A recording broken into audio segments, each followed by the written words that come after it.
নমস্কার বন্ধুরা, দিশার সংসারে আপনাদের সবাইকে স্বাগত। বন্ধুরা, আজকে আমি এমন একটি রেসিপি আপনাদের সামনে শেয়ার করব যা খেতে কিন্তু ঝাল ঝাল আর নোনতা নোনতা হবে। খেতে খুবই অসাধারণ হয়। তো সবসময় মিষ্টি জাতীয় জিনিস খেতে খেতে কিন্তু ভালো লাগে না, কখনো মনে হয় একটু ঝাল ঝাল নোনতা নোনতা খেতে ইচ্ছে করে। তো সেই জন্য আজকে আমি এখানে করব ডিম আলুর পাটিসাপটা। তো ডিম আলু পাটিসাপটা করার জন্য আমি কিন্তু আলু সেদ্ধ করে জল ঝরিয়ে নিয়েছি, আর এখানে আমি ময়দা নিয়েছি 250 গ্রাম। নিয়ে এর মধ্যে আমি দিয়ে দিয়েছি স্বাদ মতো নুন, হাফ চামচ চিনি আর হাফ চামচ সাদা তেল দিয়ে আমি ভালো করে মেখে একটা ডো বানিয়ে রেখে দিয়েছি ঢেকে। আর এদিকে আমি পুরটা বানানোর জন্য কড়াতে দিয়ে দিলাম সর্ষের তেল, সাদা জিরে ফোড়ন দিয়েছি এখানে রসুন কুচি, থেতো করা আদা, দুটো পেঁয়াজ কুচি মিডিয়াম সাইজের, আর 2-3টে কাঁচা লঙ্কা কুচনো দিয়ে সামান্য নুন দিয়ে ভালো করে ভেজে নিয়ে এর মধ্যে দিয়ে দিলাম হলুদ গুঁড়ো, ধনে গুঁড়ো, জিরে গুঁড়ো দিয়ে আমি মশলাটাকে পেঁয়াজের সঙ্গে খুব ভালো করে ভেজে নিচ্ছি।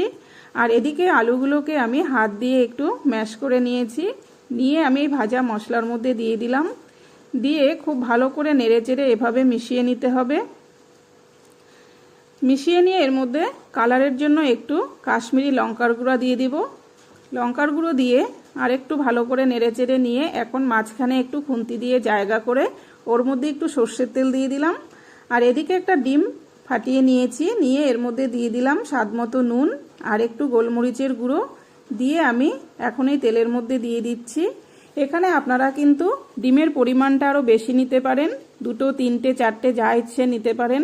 ডিমটা যত বেশি দেবেন তাতে করে কিন্তু এই পাটিসাপটার টেস্টটাও অনেক ভালো হবে, মানে পুরটা খুব ভালো হবে খেতে।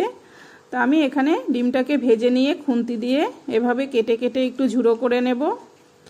যারা মিষ্টি খেতে পছন্দ করেন না, মিষ্টি জাতীয় জিনিস, তারা কিন্তু এভাবে বানিয়ে খেতে পারেন, খুবই ভালো লাগবে খেতে।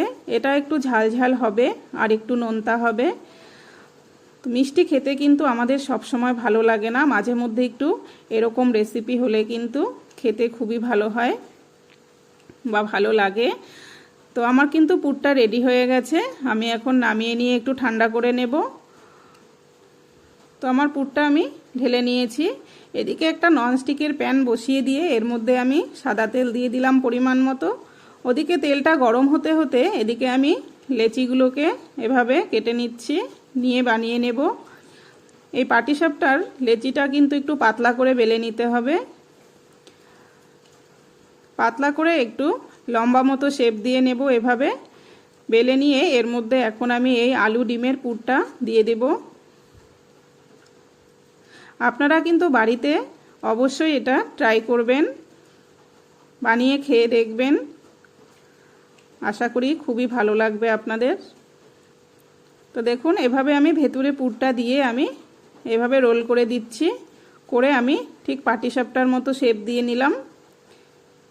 নিয়ে এখন কাঁটা চামচ দিয়ে আমি 2 পাশটা কিন্তু একটু চেপে চেপে বন্ধ করে দেব, তাতে করে কিন্তু ভেতরের আলুটা ভাজার সময় বেরিয়ে যাবে না,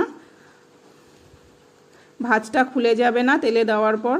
তো 2 সাইডটা আমি এভাবে চেপে দিয়েছি, বন্ধ করে দিলাম মুখটা। এভাবে আমি সবগুলোই কিন্তু বানিয়ে নেব পাটিসাপটাগুলো। সব পাটিসাপটাগুলোই একইভাবে কিন্তু আমি রেডি করে নেব এভাবে। তো দেখুন আমি কয়েকটা বানিয়ে নিয়েছি। এখন আমি এই তেলের মধ্যে দিয়ে দিচ্ছি। তেলটা কিন্তু খুব বেশি গরম হবে না, হালকা গরম হবে, তখনই দিতে হবে। তো আমি এখানে দিয়ে দিলাম, আমি 4টে মতো দিয়ে ভেজে নিচ্ছি। এক সাইডটা একটু লাল লাল হয়ে গেলে অপর পাশটা এভাবে উল্টে দেব। আমরা জানি পাটিসাপটা কিন্তু একটু মিষ্টি মিষ্টি হয়, মিষ্টি জাতীয় খাবার হয়, কিন্তু আমি আজকে একটু আপনাদেরকে ঝাল ঝাল নোনতা নোনতা পাটিসাপটা শেয়ার করলাম।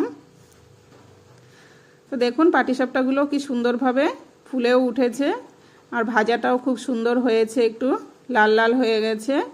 এভাবেই একটু কড়া করে ভেজে নিতে হবে। ভাজাটা কিন্তু আমার হয়ে গেছে, আমি সবগুলোকেই এখন একটা পাত্রে নামিয়ে নিচ্ছি। আপনারা কিন্তু এভাবে বানিয়ে সন্ধেবেলা খেতে পারেন, খুবই ভালো লাগে খেতে। তো দেখুন কত সুন্দর হয়েছে দেখতে ডিম আর আলুর পাটিসাপটা। তো রেসিপিটি আপনাদের যদি ভালো লাগে আমাকে লাইক, কমেন্ট, শেয়ার করবেন আর পেজটিকে অবশ্যই ফলো করবেন।